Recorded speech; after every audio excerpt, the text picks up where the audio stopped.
Recovering heart patients are avoiding risky surgery by wearing a life-saving new vest. It's fitted with a defibrillator that activates immediately on sensing a problem.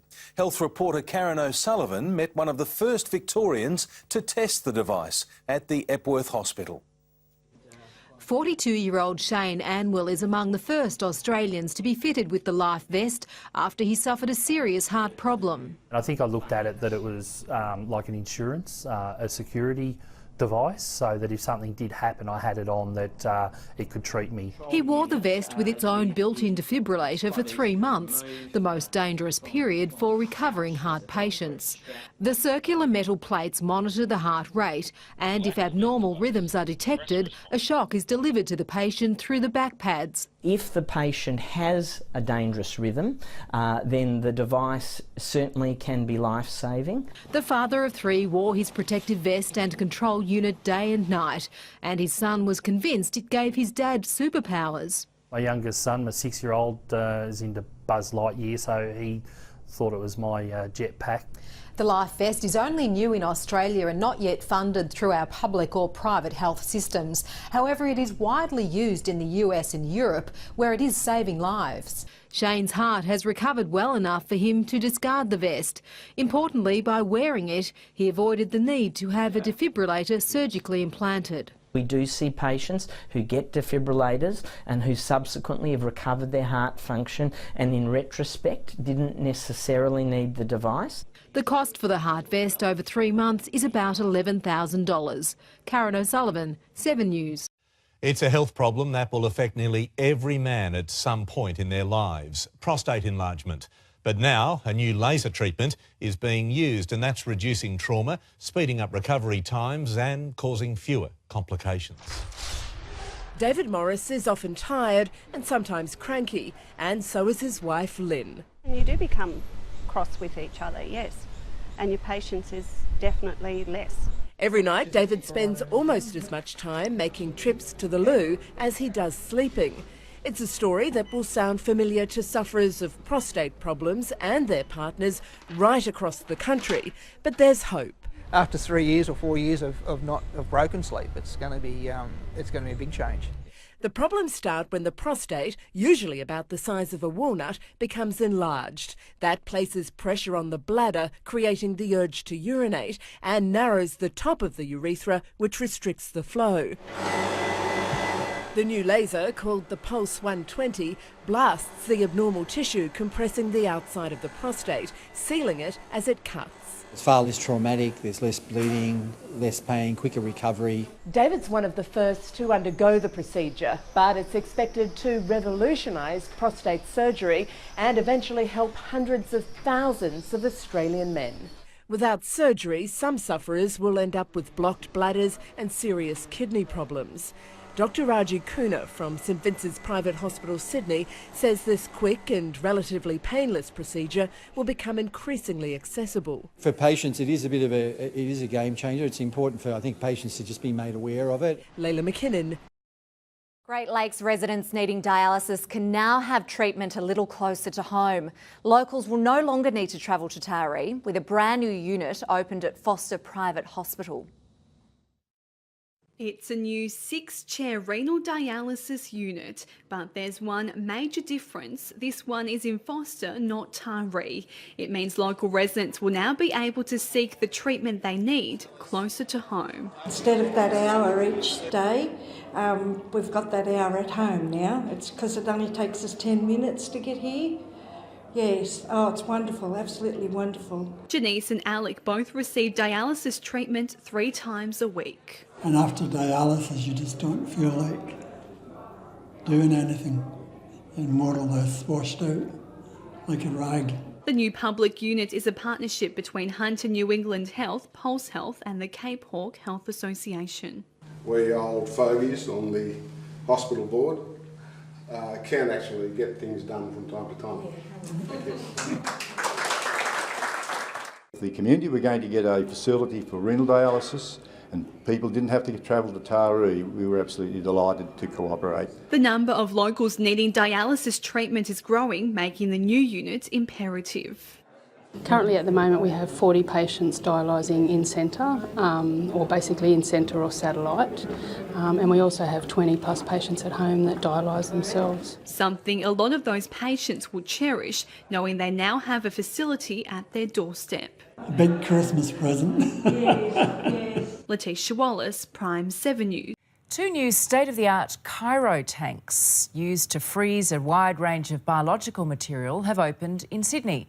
The futuristic technology can store thousands of samples that scientists can use to hopefully one day find a cure for cancer. It looks like a scene from a sci-fi movie, but these huge freezers tucked away at Chris O'Brien Lifehouse could hold the next big breakthrough. Ready to go, so we're just waiting for that first shipment. 2 cryo tanks have just been installed. At a temperature of minus 196 degrees, they are capable of holding up to 95,000 blood, tissue and plasma samples indefinitely. They are able to be stored long term, and at this temperature it obviously increases the viability of those samples to be analysed further down the line. It's research that will be used to develop new cancer treatments to one day help patients like Simone Giorgio. The 40-year-old from Breakfast Point had her colon removed as well as her womb, and also underwent chemotherapy and radiotherapy after being diagnosed with bowel cancer. Knowledge is power, so the more information that you've got up front, the better equipped you are to make the decisions earlier on, if that's what it means, just to prevent you going down that road as well, the uglier road, so to speak. Currently, most samples from clinical trials are sent to the US, Asia or the UK. But these cryo tanks mean they can now be stored locally, so research can be done right here at home. What we would hope is that we will make discoveries that allow us to classify tumours better, to identify which tumours need treatment, and one day maybe actually develop a treatment based on it. Researchers from Griffith University's Institute of Glycomics will be the first to access the samples to analyse the changes that occur in sugar molecules on the surface of cancer cells. Kate Creedon, 9 News. Well, you might remember the story of a young gentle giant from Indonesia who was flown to Melbourne for life-saving brain surgery last Christmas. 12 months on, Yafi has made the most extraordinary recovery and he's finally preparing to go home tumour-free. Standing at an impressive 2 metres tall, 16-year-old Yafi Wijanyato is now confident, happy and excited about the future. I want to be nurse. He's a completely different boy to the shy and frightened teenager we met last Christmas as he prepared for surgery to remove a rare brain tumour from behind his eyes. I can't go to school anymore, I can't read and I can't do anything because I always have a headache. Yafi's tumour had been releasing an excessive amount of growth hormone. Without the 2 surgeries and radiotherapy, he would have kept growing until his body gave up. He was also rapidly losing eyesight. The Children First Foundation flew Yafi from Indonesia to Melbourne and have been with him every step of the way. He's so different. You know, some kids will come and go and, yeah, you change their lives. But him, like, we've completely swung his life around. So it's very exciting to see him go home. This week he flies back to Indonesia to see his parents for the first time in a year. Yeah, I'm happy because I miss my family. Yafi will be sent home with medication which needs to be kept cold, but in his tiny, poverty-stricken town, he doesn't have a fridge. No challenge is too great for the Children First Foundation. They've bought a solar-powered fridge to send home with him. The foundation is running their Christmas wish appeal so they can help others just like Yafi. We're totally dependent on the public and we're totally dependent on donations and their goodwill, and we can't survive without it. Yafi's tumour isn't expected to return and he should be able to lead a full and healthy life. Christy Cooper, 7 News. Knee and hip replacements affect 800,000 Australians, and that number is increasing every year. Doctors are turning to new technology to deal with the growing demand. A Sydney hospital now using a robot to produce better results. 58-year-old Jenny Fordry had surgery as a last resort. For 20 years, she tried everything to relieve the pain in her arthritic right knee. Her X-ray reveals little cushioning between the 2 bones. It was like a nagging pain, and every now and then it would just grab. Jenny was eligible for a partial knee replacement, requiring 2 implants on the damaged side. But the problem with a partial knee replacement that's not placed accurately is that we can see early failure. So Sydney Adventist Hospital has deployed this new robotic technology to more accurately pinpoint the area that needs fixing. So with the introduction of this technology, we're able to now more precisely and more predictably perform these operations. First, the system runs a virtual test of the implant. The patient's knee is flexed to see whether it's the right fit. The area shaded green marks out the boundary the surgeon needs to cut out. The robotic arm with its ball tip and tiny teeth then helps the doctor remove the damaged cartilage and bone while preserving healthy tissue. The robot sets those virtual boundaries to make sure that the plan is executed properly. The system comes with 3 safety features, including a warning sound if the cutting tool veers off course, and the robot shuts down if there's a problem. While the Mako robot is currently being used for partial knee replacements, the plan is to gradually roll out the same platform for surgery involving total hip replacements and total knees. It was such a new and exciting procedure, and I just thought, let's go for it. Gabriella Rogers, 9 News. Science fiction, now reality, and coming to an operating theatre near you.